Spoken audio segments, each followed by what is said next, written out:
रोजाना सबसे पहले अनुपमा सीरियल देखने के लिए हमारे चैनल को सब्सक्राइब करें। एपिसोड की स्टार्टिंग में हम देखते हैं राही और अनुपमा दोनों पास होते हैं। उन दोनों के पास बैच होते हैं। अनुपमा लड़के वालों को उनके बैच दे देती है, इधर राही लड़की वालों को उनके बैचेस दे देती है। फिर हम देखते हैं अनु, राही, माही, परी ये सब लोग मिलकर प्रार्थना को रेडी करते हैं। अनु प्रार्थना को कंगन पहनाती है।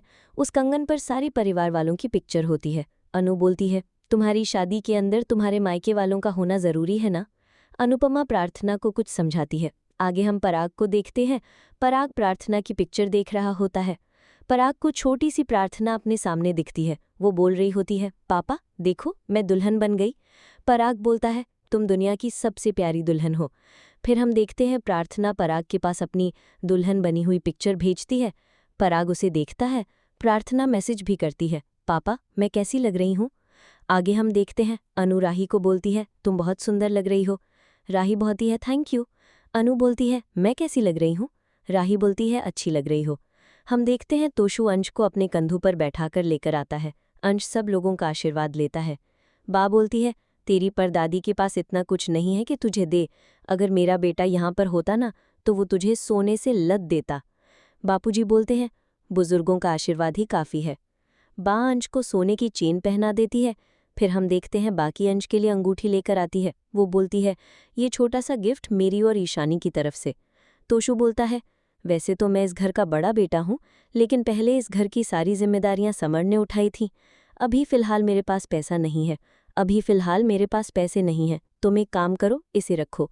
बा बोलती है, ये क्या है। तोशु बोलता है, ये ब्लैंक चेक है। जब मेरे पास पैसे आ जाएंगे ना तो मैं प्रार्थना और अंश को यूरोप ट्रिप पर भेजूंगा। सब लोग बहुत खुश होते हैं। प्रेम अंश को गिफ्ट देता है और बोलता है, इसमें प्रार्थना के बचपन के सारे खिलौने हैं। मैं चाहता हूँ कि अब तुम इन सब चीज़ों को संभालो। भावेश अंश के पास आता है। वो बोलता है, फ़िलहाल तो मैं कुछ लाया नहीं, लेकिन तुम्हें प्रॉमिस करता हूँ माँ के हाथ का अचार तुम्हारे पास ज़रूर भेजूंगा। मामा जी अंश के पास आते हैं, उसे गले लगाते हैं। वो बोलते हैं, ला अंश मेरा गिफ्ट लेकर आ। अंश बोलता है, क्या। मामा जी बोलते हैं, मेरी शादी है तो गिफ्ट तो दोगे ना। किंजल बोलती है, लेकिन मामा जी गिफ्ट तो आपको अंश को देना चाहिए। हम देखते हैं मामा जी अपना गिफ्ट निकाल कर दिखाते हैं। मामा जी बोलते हैं, देखो मुझे कुछ याद नहीं रहता, लेकिन मैं चाहता हूँ तुम्हारा वक्त बहुत अच्छा हो। मामा जी अंश के लिए घड़ी लेकर आते हैं। फिर हम देखते हैं किंजल भी अंश को गिफ्ट देती है। तोशु बोलता है, पता नहीं आज समर बहुत ज़्यादा याद आ रहा है। किंजल बोलती है, और डिम्पी भी। तभी राही को याद आता है कि कुछ सालों पहले क्या हुआ था। राही बहुत घबरा जाती है। किंजल राही को समझाती है कि राही, तुम्हें अच्छे से पता है गलती ना हो फिर भी हमें कैसा लगता है जब हमें सब लोग दोषी ठहराते हैं। अब तुम मम्मी को ही देख लो, मम्मी को कैसा लग रहा होगा। मम्मी की कोई गलती नहीं थी। राही बोलती है, वो सिर्फ एक हादसा था, लेकिन आर्यन की मौत की वजह सिर्फ मम्मी है। अनु अंश को समझाती है कि दुनिया से चले जाने वाले लोग चले जाते हैं, लेकिन जब खुशी का मौका होता है ना तो वही लोग सबसे पहले याद आते हैं। आगे हम पराग को देखते हैं। पराग को बार बार इधर उधर प्रार्थना की आवाज़ सुनाई देती है। प्रार्थना बोलती है, पापा अब जल्दी से मुझे ढूंढो। पराग देख रहा होता है। मैं देखता हूँ यह छोटी सी प्रार्थना कहाँ चली गई। पराग देखता है प्रार्थना कहीं नहीं मिल रही होती। पराग बोलता है, प्रार्थना बेटा जल्दी से बाहर आ जाओ। प्रार्थना पराग के पास आती है। पराग बोल रहा होता है, आप नहीं मिल रहे थे ना तो मैं बहुत घबरा गया था। पराग प्रार्थना को बोलता है, प्रार्थना तुम मुझसे प्रॉमिस करो कभी भी तुम मेरी नज़रों से दूर नहीं जाओगी। प्रार्थना बोलती है, पापा मैं आपसे प्रॉमिस करती हूँ मैं आपसे दूर कभी नहीं जाऊँगी, लेकिन आपको भी मुझे एक प्रॉमिस करना होगा। मैं आपको जब भी कहीं भी बुलाऊंगी ना तो आप वहाँ पहुँच जाओगे, चाहे कैसी भी सिचुएशन हो। पराग बोलता है, हाँ। पराग और प्रार्थना दोनों हंस रहे होते हैं। फिर हम प्रेजेंट का सीन देखते हैं। हम देखते हैं पराग हंस रहा होता है। वो इधर उधर देखता है तो वहाँ पर प्रार्थना नहीं होती। इधर हम देखते हैं राही अंश के पास आती है। अंश को काला धागा बांधती है। वो बोलती है, मैं चाहती हूँ तेरी सारी नज़र दूर हो जाए। तू नई शुरुआत करने जा रहा है तो तू हमेशा खुश रहे।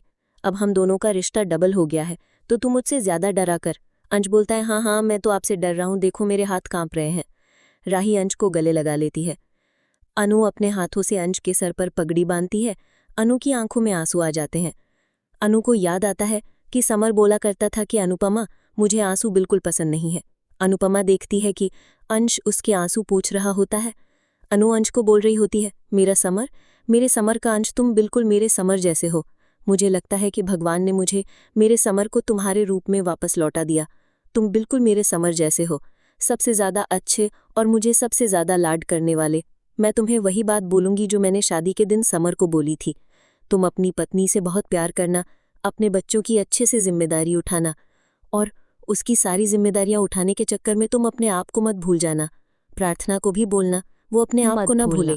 बच्चे हो जाएंगे, तुम दोनों माता पिता बन जाओगे, लेकिन तुम दोनों एक दूसरे के पति पत्नी हो, ये बात कभी ना भूलना कि तुम और प्रार्थना एक दूसरे से हमेशा प्यार करते रहो। और कोई भी इंसान परफेक्ट नहीं होता। कभी भी प्रार्थना की खामियां मत देखना, उसकी खूबियां देखना, और ये याद करना कि तुमने प्रार्थना से प्यार क्यों किया। मेरा समर तो हीरा था, लेकिन तू कोहिनूर बन के दिखाना। अनुपमा बोलती है, देखो मैं भी क्या बातें करने लग गई। चलो चलो, अब मेरी बकूड़े की शादी है। सब लोग बहुत खुश होते हैं। वो बोलते हैं, बारात का क्या सीन होगा। अनुपमा बताती है कि लड़के वाले दूल्हे के साथ बाहर चले जाएंगे। इसके बाद डांस करते करते घर के अंदर आएंगे। लड़के वाले लड़के वालों का स्वागत करेंगे। राही बोलती है, मैं और मम्मी दोनों साइड होंगे। हम लड़के वाले बन के भी आएंगे और लड़की वाले बनकर सब लोगों का स्वागत करेंगे। अनु बोलती है, हाँ राही। बाबूजी बोलते हैं, चलो तो फिर जल्दी जल्दी तैयारी करती है। हम देखते हैं मामा जी रोने लग जाते हैं। सब बोलते हैं, आप क्यों रो रहे हो। मामा जी बोलते हैं, मेरी विदाई हो रही है तो मुझे तो रोना ही आएगा ना। दीदी, आप दुल्हन को घर बुलाने की बजाय मुझे ही ससुराल भेज रही हैं, मुझे घर जमाई बनाना चाह रही हैं। बा बोलती है, अरे तुम चुप कर जाओ। इधर हम देखते हैं मनोहर जी बोलते हैं, कोई कल्पेश के हाथ पे लिखवा दो कि आज इसकी शादी नहीं है, आज हंस की शादी है। आगे हम गौतम को देखते हैं। गौतम मोटीबा और क्या को बोल रहा होता है। अनुपमा जोशी को ये बात समझ क्यों नहीं आ रही कि वो कागज वापस कर देने से उस बच्चे के साथ मेरा रिश्ता खत्म नहीं हो जाएगा। मोटीबा बोलती है, वो बच्चा हमारे खानदान का चिराग है, वो बच्चा हमारे ही घर में खेलेगा कूदेगा, ना कि किसी और के घर के अंदर। चाहे कुछ भी हो जाए, आज प्रार्थना ने उन पेपर्स पर सिग्नेचर नहीं किए, लेकिन हम उनसे सिग्नेचर करवा के ही रहेंगे। बच्चा हमारे पास ही होगा। पराग वहां पर पहुंच जाता है। पराग बोलता है, ये सब कुछ क्या है। पराग को गुस्सा आता है। वो बोलता है, आज आप लोग क्या करके आए हो। आज प्रार्थना की शादी है और आप लोग वहां पर प्रार्थना से प्रार्थना का बच्चा छीनने के लिए चले गए। गौतम बोलता है, डैड वो मेरा बच्चा भी है। पराग गौतम को चुप रहने के लिए बोलता है।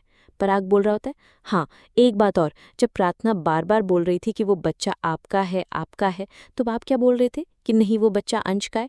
अब बोल रहे हो कि वो बच्चा मेरा है। एक साइड तो रह जाओ, कभी ये कभी वो। मोटिवा पराग को बोलती है, पराग तब जमाई जी को नहीं पता था कि वो बच्चा इनका है, लेकिन अब इन्हें पता चल गया है तो बच्चे पर इनका हक है। पराग बोलता है, वो बच्चा ना तो गौतम जी का है और ना ही अंश का है, वो बच्चा सिर्फ प्रार्थना का है। बच्चे पर सबसे ज्यादा हक माँ का होता है। मोटिवा बोलती है, ये किसने कहा। पराग बोलता है, आपने। मुझ पर सबसे ज्यादा हक आप ही का है ना। जब क्याती इस घर में आई थी शादी करके, तो आपने क्याती को क्या बोला था। पराग तुम्हारा पति बाद में है, पहले वो मेरा बेटा है।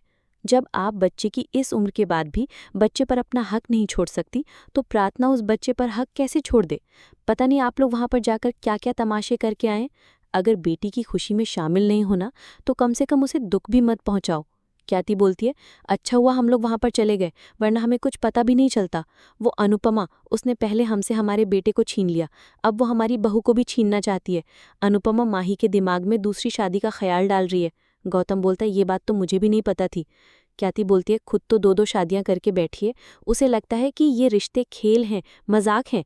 पराग बोलता है, क्याती जी मैंने भी 2 शादियां की हैं। मोटिबा बोलती है, पराग तो अनुपमा की साइड क्यों ले रहा है। पराग बोलता है, मैं अनुपमा की साइड नहीं ले रहा, यहाँ पर मुद्दा माही का है। अगर माही दूसरी शादी करना चाहती है, वो अपनी जिंदगी में आगे बढ़ना चाहती है, खुश रहना चाहती है, तो इसमें प्रॉब्लम क्या है। ये माही का फैसला होगा। प्रेम राही को बोल रहा होता है, तुम तो लड़के वाले और लड़की वाली दोनों की तरफ से हो। राही बोलती है, तुम सिर्फ लड़की वालों की तरफ से हो तो हम लोगों का थोड़ा ध्यान से स्वागत करना, अगर स्वागत में थोड़ी सी भी कमी होगी ना तो अच्छा नहीं होगा। राही बोलती है, चलो चलो जल्दी से बारात आने वाली है, स्वागत की तैयारी कर लो। प्रेम बोलता है, जी हाँ, हम लड़की वाले आप लड़के वालों को किसी भी शिकायत का मौका नहीं देंगे। मोटिबा पराग को बोलती है, पराग हम अपनी बेटी का दूसरा कन्यादान नहीं कर रहे और तुम चाहते हो कि हम अपनी बहू का कन्यादान करें। एक बात कान खोलकर सुन लो, माही इस घर की बहू है और हमेशा इस घर की बहू रहेगी। और रहा बच्चे का सवाल, वो बच्चा गरीबों के घर में नहीं पलेगा। उस बच्चे को यहाँ लाने के लिए मुझे जो कुछ करना पड़े मैं करूंगी। गौतम बोलता है, हाँ डैड, मुझे मेरा बच्चा वापस चाहिए। पराग बोल देता है, प्रार्थना का बच्चा प्रार्थना के पास ही रहेगा और उसके लिए मुझे कुछ भी करना पड़ेगा ना तो मैं वो करूंगा। इधर हम देखते हैं सब लोग चले जाते हैं। गौतम सोच रहा होता है, इन घरवालों का दिमाग भी बदल रहा है, इनकी सोच भी बदल रही है, लेकिन मैं बिल्कुल नहीं बदलूंगा। मैंने जो सोचा है मैं वही करूंगा, मेरा इरादा पक्का है। आगे हम देखते हैं अनुपमा, राही और सब बाराती डांस कर रहे होते हैं। सभी बहुत खुश होते हैं। गाइस, नेक्स्ट एपिसोड काफ़ी धमाकेदार होगा। अपडेट के लिए आप हमारे चैनल को सब्सक्राइब कर लें और वीडियो को भी लाइक कर दें। अपकमिंग एपिसोड काफ़ी ज़्यादा धमाकेदार होगा। अपकमिंग एपिसोड में हम देखेंगे राही अपनी मम्मी को गले लगा लेती है। हम देखते हैं अंश और प्रार्थना की शादी की सारी रस्में शुरू हो जाती है। यहाँ हम देखते हैं बा मोतीबा के पास वीडियो कॉल करती है। बा बताती है, आप लोगों को मधु प्रथा की रस्म दिखानी, आप बड़े लोग तो आई नहीं, जिसकी वजह से ये रस्म आपके बच्चों को करनी पड़ रही है। इधर हम देखते हैं राजा ये रस्म कर रहा होता है। यहाँ पर हम देखते हैं सभी लोग बहुत खुश होते हैं, लेकिन प्रार्थना जैसे ही मोतीबा की आवाज़ सुनती है तो उसे अपने घर वालों की याद आ जाती है। इधर हम पराग को देखते हैं। पराग का बार बार दिल कर रहा होता है कि वो प्रार्थना के पास आ जाए। हम देखेंगे पराग जैसे तैसे करके प्रार्थना की शादी में पहुंच भी जाएगा उसका कन्यादान करने के लिए। इधर हम देखते हैं कन्यादान की बारी भी आ जाती है। पंडित जी बोल रहे होते हैं कि अब वधू के माता पिता यहाँ पर आ जाइए और उसका कन्यादान कीजिए। वहाँ पर पहले पराग नहीं पहुँचता है और ना ही ख्याति आती है। बापूजी बोल रहे होते हैं कि कन्यादान अनिल और मीता जी कर देंगे, लेकिन अनिल बोलता है कन्यादान मैं नहीं, प्रेम और राही करेंगे। सभी लोग बहुत खुश होते हैं। इधर अंश और प्रार्थना ये दोनों भी बहुत खुश होते हैं। हम देखते हैं प्रेम और राही दोनों कन्यादान की रस्म के लिए चले जाते हैं। तभी यहाँ पर पराग भी आ जाता है। इधर हम देखते हैं अनु दिए रख रही होती है और फूल सजा रही होती है। तभी अनुपमा की साड़ी में आग लग जाती है। हम देखते हैं राही को दिख रहा होता है कि अनु की साड़ी में आग लग गई। राही दौड़कर अपनी मम्मी के पास आती है, उस आग को बुझा देती है। वो अपनी मम्मी को गले लगा लेती है, बोल रही होती है, मम्मी आप ठीक तो हो ना? अनु बोलती है, राही मैं बिल्कुल ठीक हूँ, मुझे कुछ नहीं हुआ। ये देखकर प्रेम को बहुत अच्छा लगता है कि राही ने अपनी मम्मी को गले लगा लिया। अनु भी बहुत अच्छा फील करती है कि मेरी बेटी मुझे इतने दिनों बाद फिर से गले लगा रही है। ये मुझसे इतना नाराज़ थी, लेकिन अब इसकी नाराज़गी धीरे धीरे खत्म हो रही है। राही जैसे ही उस आग को देखती है तो उसे याद आता है कि डिम्पी के साथ क्या हुआ था।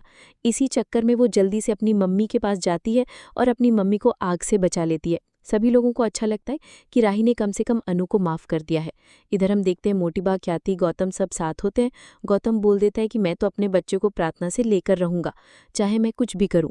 इधर पराग उन लोगों को पहले ही बोल देता है कि आप लोगों को जितनी कोशिश करनी है कर लो, लेकिन बच्चा प्रार्थना के साथ ही होगा। मोतीबा सोच रही होती है कि पराग को क्या हो गया, वो बेटी के प्यार में अंधा हो गया है क्या? उसे समझ क्यों नहीं आ रहा कि हमारे घर का चिराग उस घर में क्यों पलेगा बढ़ेगा? ख्याति भी बोलती है, पता नहीं पराग जी को बार बार ये सब कुछ क्या हो रहा है। पराग जी हमारी बात मानने के लिए तैयार भी नहीं है। पराग सबको ये भी कह देता है कि अगर माही दूसरी शादी करना चाहती है तो वो दूसरी शादी कर सकती है। इधर हम देखते हैं माही भी अनु से नाराज़ नहीं होती। माही भी अपनी अनुमा को गले लगा लेती है। अंश प्रार्थना की शादी में सब लोग एक साथ आ जाते हैं और सभी लोग बहुत ही ज़्यादा खुश होते हैं। सब लोग शादी को खूब एंजॉय करते हैं। पराग भी वहाँ पहुँच जाता है और वो दूर से ही प्रार्थना की शादी को देख रहा होता है। प्रार्थना को बार बार अपने पेरेंट्स याद आते हैं। सो गाइस, नेक्स्ट एपिसोड के अपडेट के लिए आप हमारे चैनल को सब्सक्राइब करें और वीडियो को